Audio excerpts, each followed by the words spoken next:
뉴욕의 어느 허름한 골목길, 번화가에서 벗어난 오래된 간판이 걸려있는 작은 한 국식당 앞에 한 남자가 서 있습니다. 작은 종이컵이 들려있는 그의 손은 미세하게 떨리고 뭔가 경이로운 것을 목격한 눈빛으로 오랜 시간을 그 자리에서 꼼짝 못하고 그 컵만 바라보고 있었죠. 30년간 미슐랭 가이드의 수석 평가원으로 활동하며 세계 최고급 레스토랑들의 운명을 결정해온 그가 왜 갑자기 이런 모습이 된 걸까요? 도대체 그 작은 식당에서 무슨 일이 있었던 건지 지금 바로 만나보겠습니다. 여기서 잠깐 1초면 누를 수 있는 구독, 좋아요 부탁드립니다. 저는 빌 브래드포드, 뉴욕 출신의 미슐랭 가이드 수석 평가원입니다. 사람들이 동경하는 직업이죠. 하루에 최소 6곳의 레스토랑을 방문하며 세계 최고급 요리를 맛보는 삶, 꿈 같은 이야기라고요? 처음엔 저도 그렇게 생각했습니다. 매일 아침에 눈을 뜨면 가장 먼저 오늘의 일정을 확인합니다. 호텔 창문으로 뉴욕의 아침 햇살이 비치고 있네요. 빡빡한 일정으로 오늘 하루도 바쁘겠죠. 첫 번째 방문은 아침 9시, 맨해튼 중심가의 프렌치 비스트로. 두 번째는 11시 30분, 브루클린의 파인 다이닝. 철저한 익명성. 이것이 제 직업의 가장 중요한 원칙입니다. 레스토랑에 들어설 때마다 저는 누구와도 눈을 마주치지 않으려 노력하죠. 가끔은 가발을 쓰거나 안경을 바꾸기도 합니다. 셰프나 레스토랑 주인이 미슐랭 평가원을 알아본다면 모든 평가는 무의미해집니다. 그들은 분명 특별한 서비스를 제공할 테니까요. 오늘의 스페셜 메뉴를 추천해 드리겠습니다. 웨이터가 공손하게 메뉴판을 건넵니다. 저는 미소를 지으며 고개를 끄덕였습니다. 스페셜 메뉴는 셰프의 역량을 가장 잘 보여주는 선택이죠. 첫 번째 코스, 랍스터 비스크. 두 번째 코스, 와규 안심 스테이크. 입안에서 퍼지는 맛을 분석하며 머릿속으로 점수를 매깁니다. 식재료의 신선도는, 조리법은 정확한지, 플레이팅은 예술적인지, 서비스는 부드럽고 자연스러운지, 때로는 화장실에 가는 척하며 주방을 살짝 들여다보기도 합니다. 주방의 청결 상태와 셰프들의 작업 환경은 미슐랭 평가의 중요한 요소니까요. 모든 세부 사항을 놓치지 않으려 신경 쓰다 보면 식사를 즐길 여유는 사라집니다. 저녁이 되어 호텔로 돌아오면 그제야 오늘 방문한 레스토랑들에 대한 보고서를 작성합니다. 창밖으로 뉴욕의 화려한 야경이 펼쳐져 있지만 제 마음은 점점 공허해지고 있었어요. 30년 경력의 미슐랭 평가원. 세상에서 가장 화려한 식사를 하는 사람 중 하나. 하지만 저는 점점 외로워지고 있었습니다. 호텔 방에 혼자 앉아 오늘 맛본 음식들을 떠올려 봅니다. 머리는 분석하고 평가하느라 바쁜데 가슴은 점점 차가워지는 것 같았습니다. 침대에 누워 천장을 바라보며 생각합니다. 내일은 또 다른 레스토랑들, 또 다른 맛, 또 다른 평가. 끝없는 반복 속에서 제 삶은 어디로 향하고 있는 걸까요? 잠들기 전 문득 어린 시절 어머니가 해주시던 스파게티가 생각났습니다. 토마토 소스 한 방울이 제 셔츠에 떨어져 얼룩이 졌을 때 어머니는 괜찮다며 웃으셨죠. 그때의 스파게티는 미슐랭 스타를 받은 어떤 파스타보다도 맛있었습니다. 왜일까요? 그 맛의 비밀은 무엇이었을까요? 어느새 눈꺼풀이 무거워집니다. 내일도 미슐랭 평가원으로서의 화려하지만 외로운 하루가 저를 기다리고 있겠죠. 완벽한 미식의 세계에서 뭔가 중요한 것을 놓치고 있다는 느낌, 그 불편한 감각과 함께 저는 깊은 잠에 빠져듭니다. 오늘 저녁 뉴욕 맨해튼의 한 미슐랭 3스타 레스토랑, 라 퍼펙션에 앉아 있습니다. 창가 자리에서 바라보는 센트럴 파크의 전경이 환상적이네요. 하지만 제 마음은 그다지 들뜨지 않았습니다. 이미 수백 번 경험한 장면이니까요. 오늘 저녁의 메인 디시는 48시간 저온 조리된 와규 안심의 트러플 폼을 얹고 금박을 올린 요리입니다. 웨이터의 설명을 들으며 고개를 끄덕였습니다. 접시 위에 놓인 음식은 그야말로 예술 작품이었죠. 완벽한 비주얼, 완벽한 설명, 완벽한 서비스. 하지만 첫 입을 베어 물었을 때 기대했던 감동은 오지 않았습니다. 무엇이 문제일까요? 음식은 분명 기술적으로 완벽했습니다. 육질의 부드러움, 소스의 농도, 향신료의 균형. 제 혀는 이 모든 것을 감지하고 분석했지만 제 마음은 무언가를 갈망하고 있었습니다. 30년간 평가한 레스토랑들이 머릿속을 스쳐 지나갑니다. 파리의 미슐랭 3스타 레스토랑, 도쿄에 숨겨진 스시바, 바르셀로나의 분자 요리 레스토랑, 수천 개의 레스토랑, 수만 가지의 요리. 하지만 정작 기억에 남는 맛은 거의 없었습니다. 맛있게 드셨습니까, 손님? 웨이터가 공손하게 물었습니다. 네, 완벽했어요. 저는 직업적인 미소를 지으며 대답했습니다. 하지만 제 마음속에선 다른 목소리가 들려왔습니다. 정말 완벽했을까? 이게 정말 내가 원하는 맛일까? 미슐랭의 평가 기준은 명확합니다. 식재료의 품질, 조리 기술의 숙련도, 요리의 개성, 가격 대비 가치, 일관성. 이 5가지 기준으로 전 세계의 모든 레스토랑을 평가합니다. 객관적이고 공정하죠. 하지만 점점 이 기준이 기계적으로 느껴지기 시작했습니다. 호텔로 돌아오는 택시 안에서 창밖을 바라봅니다. 뉴욕의 밤거리는 여전히 활기찼죠. 문득 어린 시절 학교에서 돌아왔을 때 부엌에서 들려오던 냄비 끓는 소리가 생각났습니다. 어머니는 특별한 레시피도 화려한 플레이팅 기술도 없으셨습니다. 그저 가족을 위한 마음으로 요리하셨죠. 맛있게 먹어, 빌. 어머니의 따뜻한 목소리가 귓가에 맴돕니다. 그때의 소박한 가정식이 지금 와서는 더 그립습니다. 왜일까요? 미슐랭 스타 레스토랑의 화려한 요리보다 어머니의 수프 한 그릇이 더 기억에 남는 이유는 무엇일까요? 호텔방에 도착해 침대에 몸을 던집니다. 천장을 바라보며 생각했습니다. 진정한 맛이란 무엇일까? 미슐랭 가이드가 말하는 완벽한 맛. 그것은 기술적으로 흠잡을 데 없는 맛입니다. 하지만 제가 찾는 것은 그런 맛이 아닐지도 모르겠습니다. 제가 그리워하는 것은 어쩌면 음식에 담긴 이야기, 정성, 그리고 따뜻함일지도 모릅니다. 창밖으로 비가 내리기 시작했어요. 빗방울이 유리창에 부딪히는 소리를 들으며 저는 다시 한번 제 직업과 삶에 대해 생각했습니다. 미슐랭 평가원으로서의 30년. 그동안 저는 얼마나 많은 진정한 맛을 놓쳐버린 걸까요? 눈을 감고 잠들기 전 마음속으로 다짐했습니다. 내일은 일정을 벗어나 뉴욕의 거리를 그냥 걸어봐야겠다고. 미슐랭 가이드에 없는 진짜 사람들이 찾는 음식점을 발견해보자고. 어쩌면 그곳에서 제가 잃어버린 무언가를 찾을 수 있을지도 모르겠습니다. 다음 날 아침, 어제의 다짐대로 저는 미슐랭 평가원으로서의 일정을 모두 취소했습니다. 30년 만의 반항이라고 할까요? 오늘만큼은 평가표도 메모도 없이 그저 일반 사람처럼 뉴욕의 거리를 걷고 싶었습니다. 호텔을 나와 맨해튼의 번화가를 지나쳤습니다. 평소라면 들어가 볼 고급 레스토랑들이 줄지어 서 있었지만 오늘은 그냥 지나쳤습니다. 발걸음은 어느새 저를 낯선 동네로 이끌었습니다. 플러싱 쪽으로 향하는 지하철을 타고 한참을 이동했죠. 지하철에서 내려 주변을 둘러보니 익숙하지 않은 간판들이 눈에 들어왔습니다. 한국어, 중국어, 일본어로 쓰인 간판들. 이 동네는 아시안타운이라 불리는 곳이었습니다.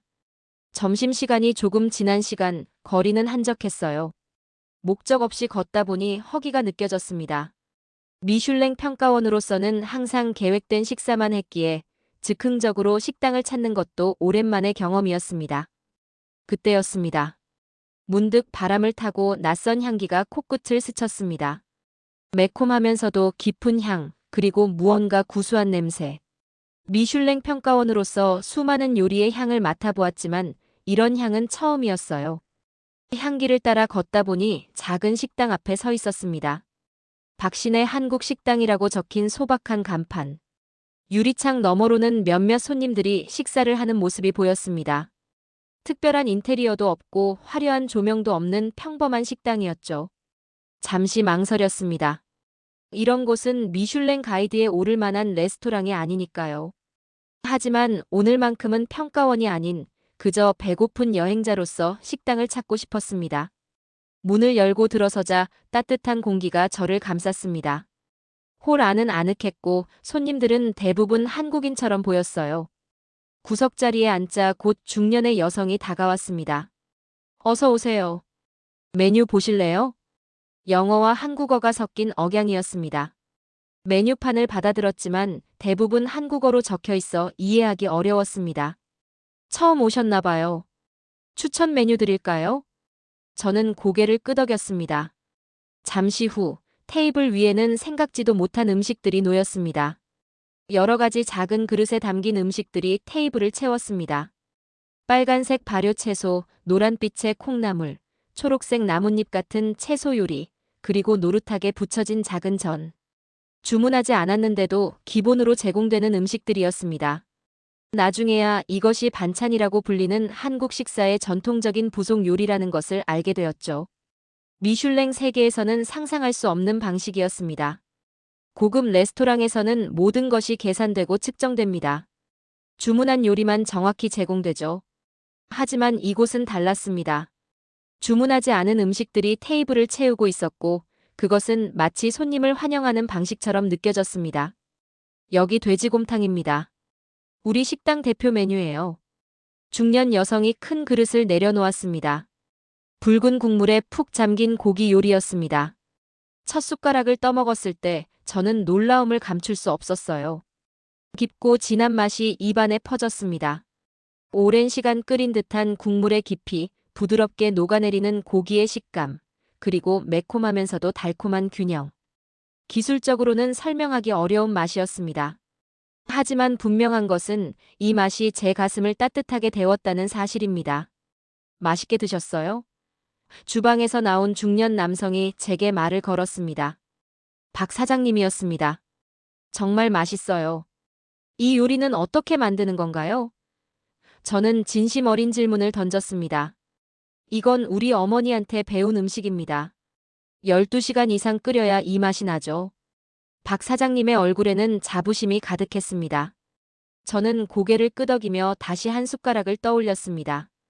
이 작은 식당에는 미슐랭 스타 레스토랑에서는 찾아볼 수 없는 무언가가 있었습니다. 그것은 바로 진심이었습니다.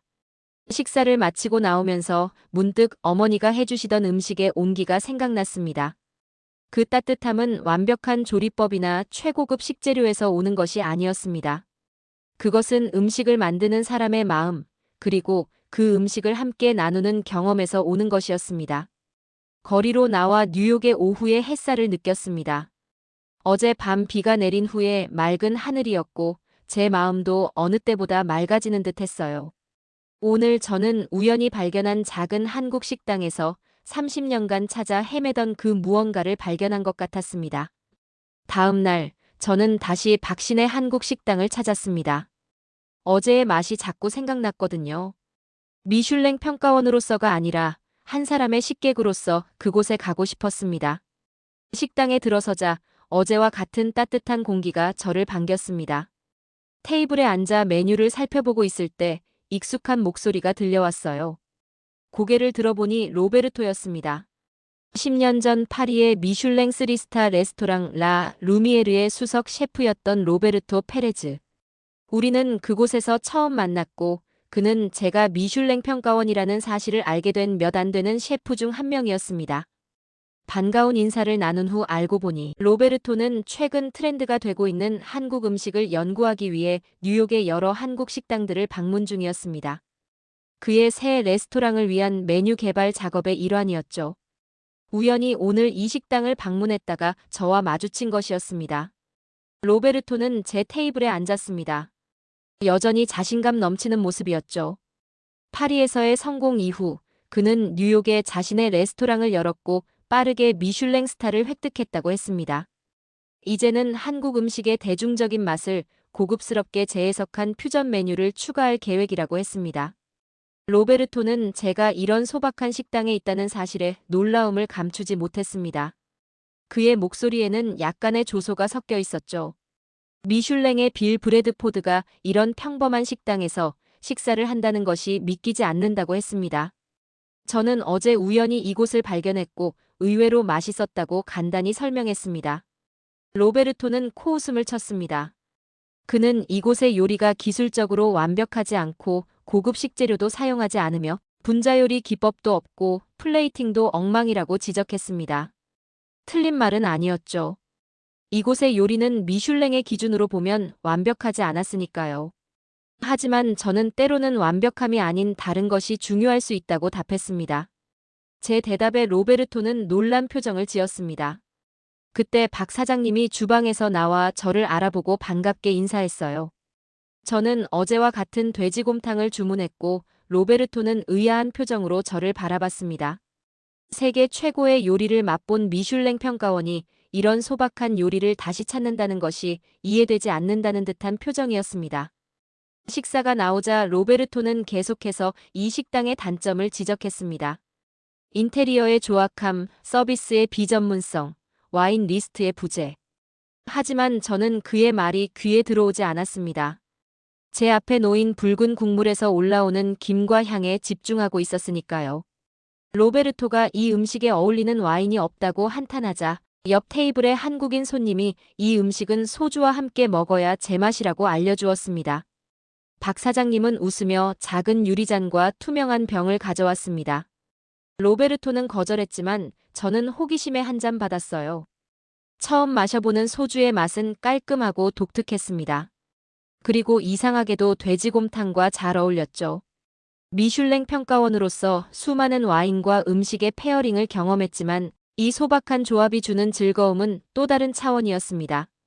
식사를 마치고 로베르토는 먼저 자리를 떴습니다. 떠나기 전 그는 제가 이런 곳에서 만족할 수 있다는 것이 놀랍다며 미슐랭의 눈이 흐려지는 것은 아닌지 걱정된다고 말했습니다. 그의 말에 저는 깊은 생각에 빠졌습니다. 정말 제 눈이 흐려진 걸까요? 아니면 오히려 더 맑아진 걸까요? 30년간 미슐랭의 기준으로만 음식을 보던 제 시선이 이제야 비로소 음식의 다른 가치를 발견하게 된 건 아닐까요? 계산을 마치고 일어서려는데 박 사장님이 저를 붙잡았습니다. 식사 후 특별 서비스로 커피 한 잔을 대접하고 싶다고 했죠. 잠시 후 그는 정말 작은 종이컵에 담긴 커피를 들고 돌아왔습니다. 제가 알던 레스토랑의 에스프레소나 아메리카노와는 다른 모습이었습니다. 박 사장님은 이것이 한국의 믹스커피라고 설명해줬어요. 호기심에 종이컵을 들어 한 모금 마셨을 때 놀랍게도 그 작은 컵 속에서는 예상치 못한 달콤함과 부드러움이 느껴졌습니다. 종이컵에 담긴 믹스커피를 바라보는 저의 표정이 묘했나 봅니다. 박 사장님이 웃으며 제 반응을 살폈거든요. 커피라고 하기엔 너무 달콤하고 부드러운 이 음료는 제가 지금까지 경험한 어떤 커피와도 달랐습니다. 처음 드시는 것 같네요. 이 커피가 다른가요? 저는 고개를 끄덕였습니다. 네, 제가 알던 커피와는 완전히 달라요. 이렇게 달콤하고 부드러운 커피는 처음이네요. 사실 저는 세계 각국의 최고급 커피를 모두 맛봤다고 자부하고 있죠. 에티오피아의 예가체프, 자메이카의 블루마운틴, 하와이의 코나. 하지만 이 작은 종이컵에 담긴 믹스커피에서 느껴지는 특별함은 그 어떤 고급 커피에서도 경험하지 못한 것이었습니다. 이거 커피인데 마치 디저트처럼 부드럽고 달콤하네요. 제 말에 박 사장님은 미소를 지으며 이 한국의 믹스커피가 간편하면서도 달콤한 매력이 있다고 설명했습니다. 놀라운 것은 그 제조 방법이었어요. 작은 스틱 하나만 뜯어 뜨거운 물을 부으면 완성되는 간편함이 특징이라고 했습니다. 이렇게 작은 스틱 하나로 이렇게 맛있는 커피가 만들어진다고요? 정말 신기하네요. 제 솔직한 감탄에 박 사장님은 더 기분 좋은 표정으로 자신의 커피를 한 모금 마셨습니다. 그리고 이 커피가 한국에서는 단순한 음료 이상의 의미를 가진다고 설명해 주었어요. 우리 한국에서는 이 커피가 단순한 음료가 아니에요. 누군가에게 따뜻한 마음을 전하는 방식이죠. 박 사장님은 한국에서 믹스커피가 가지는 문화적 의미를 이야기해 주었습니다. 누군가 힘들어 보이면 커피 한 잔 하자고 말하며 이런 믹스커피를 타서 건네주는 것이 서로의 이야기를 나누고 위로하는 방식이라고 했어요. 한국에서는 이 작은 커피 한 잔이 정을 나누는 상징이라는 것이었습니다. 이게 한국의 정이라는 거군요. 한국 감성을 느껴보고 싶네요. 저는 커피를 한 모금 더 마시며 이 믹스커피에 담긴 문화적 의미를 곱씹어 보았습니다. 고급 레스토랑의 화려한 디저트 코스보다 이 간단한 커피 한 잔이 더 깊은 인상을 남기는 이유가 무엇일까요? 우리는 바쁜 직장인들이 잠깐의 휴식 시간에 수고했어요 라는 마음으로 서로에게 이 커피를 타주곤 해요. 박 사장님의 말에 저는 문득 미슐랭 평가원으로서의 제 삶을 돌아보게 되었습니다. 30년간 전 세계를 돌아다니며 완벽한 맛을 찾아 헤맸지만 정작 음식이 가진 진정한 가치, 사람과 사람을 연결해주는 따뜻한 매개체로서의 역할을 놓치고 있었던 건 아닐까요? 믹스커피의 달콤하고 구수한 맛이 입 안에 퍼지면서 이상하게도 어린 시절의 따뜻한 기억들이 떠올랐습니다. 학교에서 돌아온 저를 반겨주던 어머니의 미소, 함께 나눠 먹던 간식의 달콤함, 그리고 그 속에 담긴 사랑. 이거 마시니까 마음이 편안해지는 느낌이에요. 저도 모르게 내뱉은 말에 박 사장님은 고개를 끄덕였습니다. 그는 이것이 바로 한국 사람들이 믹스커피를 좋아하는 이유라고 말했어요. 화려하거나 고급스럽지 않지만 소소한 일상에 작은 위로와 달콤함을 더해주는 존재라고요. 커피를 다 마시고 빈 종이컵을 내려놓으며 저는 이 작은 경험이 제 미식 여정의 새로운 차원을 열어주었다는 것을 깨달았습니다. 미슐랭 세계에서는 평가 항목에 없는, 하지만 어쩌면 가장 중요할지도 모르는 요소, 그리고 음식을 통해 전해지는 인간적인 따뜻함과 연결감. 식당을 나서며 박 사장님과 작별 인사를 나눴습니다. 그는 제게 또 오세요라고 말했는데 그 말 속에는 단순한 상업적 인사가 아닌 진정한 환대가 느껴졌습니다. 뉴욕의 거리로 나오며 저는 생각했습니다. 음식이란 단순히 맛있는 것이 아니라 그 안에 담긴 이야기와 진심이 중요한 것이 아닐까라고.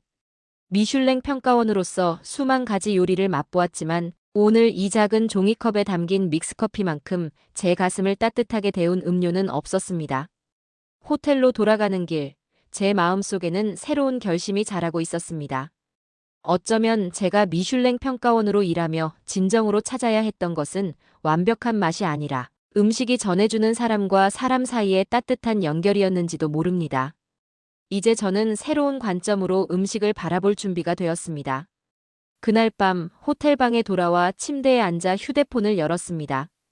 평소라면 미슐랭 평가 보고서를 작성하는 시간이지만 오늘은 다른 충동이 일었어요. 제 개인적인 음식 블로그에 글을 쓰기로 했죠. 뉴욕에서 발견한 작은 한국 식당이라는 제목으로 글을 쓰기 시작했어요. 한 사람의 식객으로서 솔직한 감상을 담았습니다. 돼지곰탕의 깊은 맛, 반찬의 다양함, 그리고 무엇보다 믹스커피에 담긴 한국의 정문화에 대해 써내려갔습니다. 수많은 레스토랑을 방문했지만 이 작은 한국 식당에서 발견한 따뜻함은 어떤 고급 레스토랑에서도 느끼지 못했던 것이었습니다. 글을 마무리하고 박신의 한국 식당의 간판 사진과 함께 포스팅했죠. 사실 큰 기대는 하지 않았습니다. 제 블로그는 그저 제 자신을 위한 기록이었고 음식에 관심 있는 특정 방문자 위주였으니까요. 놀랍게도 며칠 후 뉴욕의 유명 음식 칼럼니스트 마이클이 제 블로그 포스팅을 발견했습니다. 그는 항상 숨겨진 맛집을 찾아다니는 것으로 유명했고 소규모 블로그들을 꾸준히 살펴보는 사람이었습니다. 마이클은 블로그 댓글을 통해 연락을 취해왔고 이 한국 식당에 관심이 있다고 했습니다. 저는 마이클에게 식당 위치와 추천 메뉴에 관한 정보만 전달했습니다. 일주일 후 마이클의 칼럼이 뉴욕 타임즈 음식 섹션의 메인을 장식했습니다. 뉴욕에 숨겨진 보석 한국의 정을 맛보다. 그의 칼럼은 박신의 한국 식당의 음식뿐만 아니라 한국 문화에 내재된 따뜻함과 공동체 의식에 초점을 맞춰 있었어요. 특히 믹스커피가 상징하는 한국의 정문화에 대한 깊이 있는 분석이 담겨 있었죠. 마이클은 또한 한 음식 블로거의 감동적인 리뷰가 이 식당을 찾게 된 계기라고 언급했습니다. 칼럼이 나간 그날 저녁 호기심에 식당을 다시 찾았습니다. 놀랍게도 문 앞에 줄이 길게 늘어설 정도로 붐볐습니다.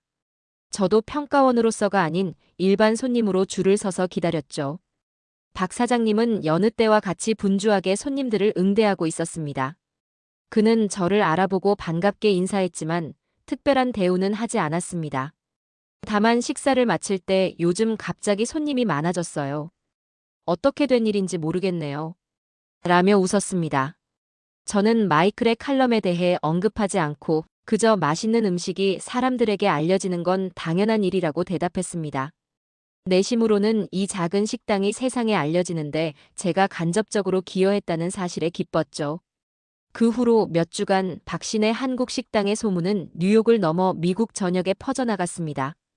다양한 미디어에서 이 작은 식당을 다루었고, 소셜 미디어에서는 한국의 정, 믹스커피 챌린지 같은 해시태그가 유행하기 시작했습니다. 사람들은 자신만의 믹스커피 모먼트를 공유하며 한국 문화를 세계와 나누고 있었습니다. 호텔로 돌아오는 길, 제 블로그 알림이 울렸습니다. 마이클의 칼럼 덕분에 방문자 수가 급증했고 많은 사람들이 댓글을 남기고 있었죠.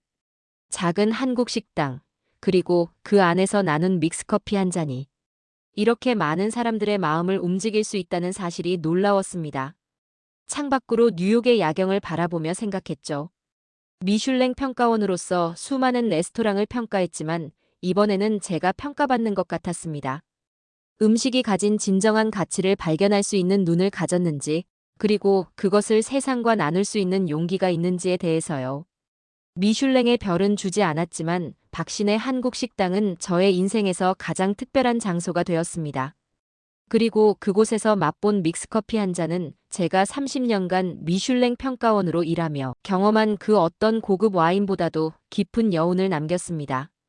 박신의 한국 식당이 유명해진 지 한 달이 지났습니다. 이제는 예약 없이는 들어가기 어려울 정도로 인기 있는 장소가 되었어요. 저는 미슐랭 평가원으로서의 일상으로 돌아갔지만 가끔씩 손님으로 식당을 방문했죠. 그때마다 놀라운 변화를 목격할 수 있었습니다. 어느 날 저녁 식당에 들어서자 익숙한 얼굴들이 눈에 띄었습니다. 놀랍게도 뉴욕의 유명 셰프들이 테이블을 차지하고 있었어요. 미슐랭 스타를 보유한 이탈리안 레스토랑의 메인 셰프, 분자 요리로 유명한 스페인 출신 셰프, 그리고 프랑스 정통 요리의 대가까지.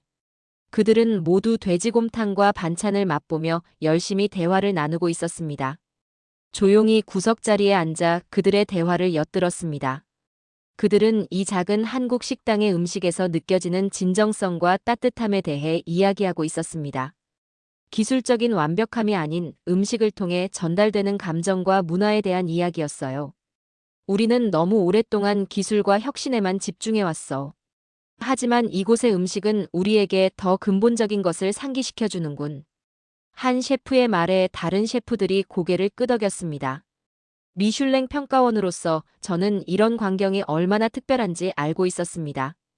세계 최고의 셰프들이 화려한 테크닉이나 희귀한 식재료가 아닌 음식을 통한 따뜻함의 가치를 배우기 위해 이 소박한 식당을 찾아온 것이었으니까요.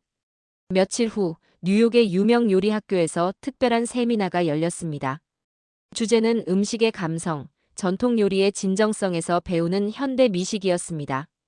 강연자는 최근 한국을 방문하고 온 프랑스의 유명 셰프였습니다. 우리는 너무 오랫동안 손님과의 소통보다 완벽한 플레이팅에 집중해왔습니다. 하지만 전통 식당들에서 저는 진정한 환대가 무엇인지 배우게 됐죠. 그것은 비싼 와인이나 화려한 인테리어가 아니라 음식을 통해 전하는 진심이었습니다. 강의실은 박수 소리로 가득 찼습니다. 미식계에 새로운 바람이 불고 있는 것 같았어요. 그리고 그 시작은 뉴욕의 작은 한국 식당, 박신의 한국 식당이었습니다. 세계적인 요리 잡지들도 이러한 변화에 주목했습니다. 미슐랭의 기준을 넘어서 진정한 음식의 가치를 재발견하다라는 제목의 특집 기사가 발행되었고 많은 고급 레스토랑들이 자신들의 철학을 제고하기 시작했습니다. 일부 셰프들은 자신의 레스토랑의 진정성을 더하기 위한 변화를 시도했어요. 지역 농부들과 더 긴밀한 관계를 맺거나 자신의 어린 시절 추억에서 영감을 받은 메뉴를 개발하기도 했습니다. 무엇보다 중요한 것은 요리를 통해 셰프의 이야기와 정서를 전달하려는 시도였습니다. 손님과의 진정한 소통이 중요한 요소로 떠오른 것입니다. 이러한 변화 속에서도 박신의 한국 식당은 변함없이 소박한 모습을 유지하고 있었어요. 어느 날 방문했을 때 박 사장님은 저를 알아보고 살짝 웃으며 말했습니다. 어서 오세요.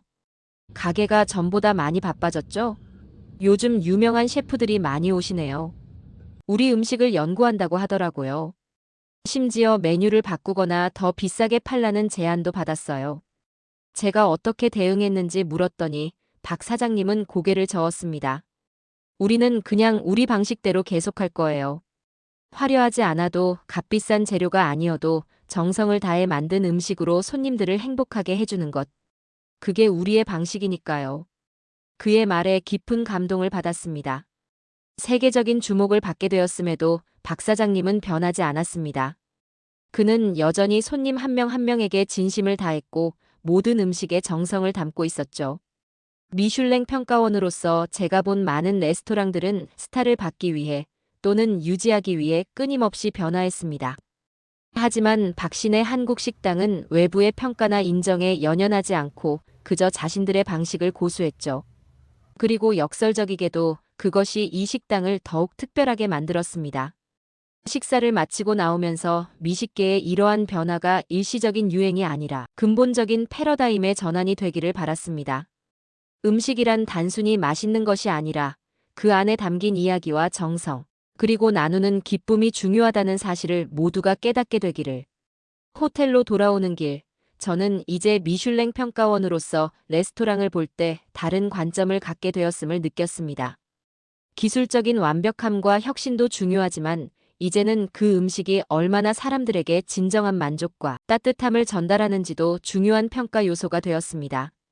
변화는 거대한 시스템에서 시작되는 것이 아니라 작은 한국 식당의 진정성에서 시작될 수도 있다는 깨달음이 저를 새롭게 했죠. 미슐랭 가이드 신년 회의를 위해 파리에 도착했습니다. 30년간 이 자리에 참석해왔지만 이번에는 마음가짐이 달랐어요. 회의실에는 세계 각국에서 온 미슐랭 평가원들이 모여 있었습니다.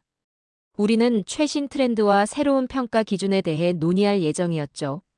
여러분, 올해의 미슐랭 가이드는 더욱 엄격한 기준으로 레스토랑들을 평가할 것입니다. 미슐랭 본사의 총괄 디렉터가 발표를 시작했습니다. 기술적 완벽함, 식재료의 품질, 요리의 일관성. 이 모든 것이 여전히 중요합니다. 그의 말을 들으며 저는 박신의 한국 식당을 떠올렸습니다.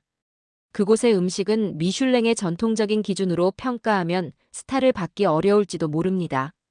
하지만 그곳에서 느낀 감동은 어떤 고급 레스토랑보다 강렬했습니다.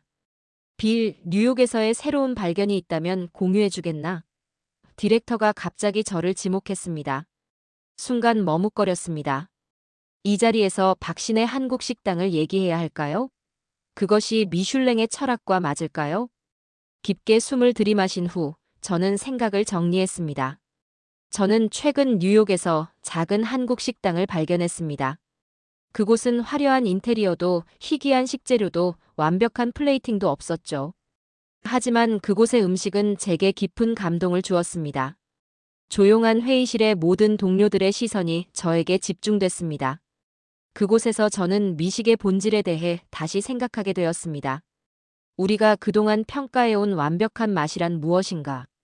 그것은 단순히 기술적인 완벽함일까요? 아니면 그 이상의 무언가가 있을까요? 저는 박신의 한국 식당에서의 경험, 특히 식사 후 마신 믹스커피에 대해 이야기했습니다.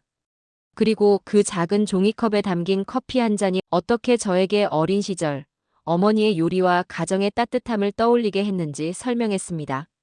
미슐랭의 별은 탁월함의 상징입니다. 하지만 우리는 간혹 탁월함을 너무 좁게 정의하지는 않았나 생각해 봅니다. 음식은 맛있어야 하지만 동시에 그 안에 담긴 이야기와 진심도 중요하지 않을까요? 잠시 침묵이 흘렀습니다. 그리고 놀랍게도 파리 지역 책임자인 장 피에르가 박수를 치기 시작했습니다. 이어서 다른 평가원들도 동참했습니다. 빌이 말한 것에 공감합니다. 장 피에르가 말했습니다. 저도 최근 파리의 작은 비스트로에서 비슷한 경험을 했어요. 완벽하지 않지만 가슴을 따뜻하게 하는 음식이었죠. 이날의 회의는 미슐랭 가이드의 새로운 방향에 대한 열띤 토론으로 이어졌습니다. 기존의 기준을 유지하면서도 음식이 가진 감정적, 문화적 가치를 어떻게 인정할 수 있을지에 대한 논의였어요. 완전한 합의에 이르진 못했지만 중요한 첫걸음이었습니다. 회의가 끝난 후 저는 파리의 거리를 걸었습니다. 세느강을 따라 천천히 걸으며 지난날을 돌아봤죠. 그동안 수많은 최고급 레스토랑들을 방문했지만 정작 가장 기억에 남는 것은 뉴욕의 작은 한국 식당이었습니다. 문득 발걸음을 멈추고 강가에 앉았습니다. 주머니에서 스마트폰을 꺼내 메일을 확인하니 미슐랭 본사에서 보낸 새로운 임무가 있었어요. 다음 달 아시아 투어, 특히 한국 방문이 예정되어 있었습니다. 미소가 저절로 지어졌습니다. 한국에서는 어떤 음식들을 만날 수 있을까요? 그곳에서도 박신의 한국 식당에서 느낀 것과 같은 따뜻함을 발견할 수 있을까요? 파리의 밤하늘을 올려다보며 생각했습니다. 미슐랭 평가원으로서의 삶은 계속되지만 이제 저는 다른 눈으로 세상을 보게 되었습니다. 완벽한 맛을 찾는 여정에서 저는 예상치 못한 곳에서 더 중요한 것을 발견한 거죠. 그것은 바로 음식을 통해 전해지는 인간의 따뜻한 마음이었습니다. 호텔로 돌아가는 길, 문득 어머니의 부엌에서 나던 파스타 소스 냄새가 생각났습니다. 그리고 뉴욕의 작은 한국 식당에서 맛본 믹스커피의 달콤함도 떠올랐습니다. 두 기억이 서로 다른 시간과 공간에 있지만 그 속에 담긴 따뜻함은 동일했습니다. 음식이란 단순히 맛있는 것이 아니라 그 안에 담긴 이야기와 진심이 중요하다.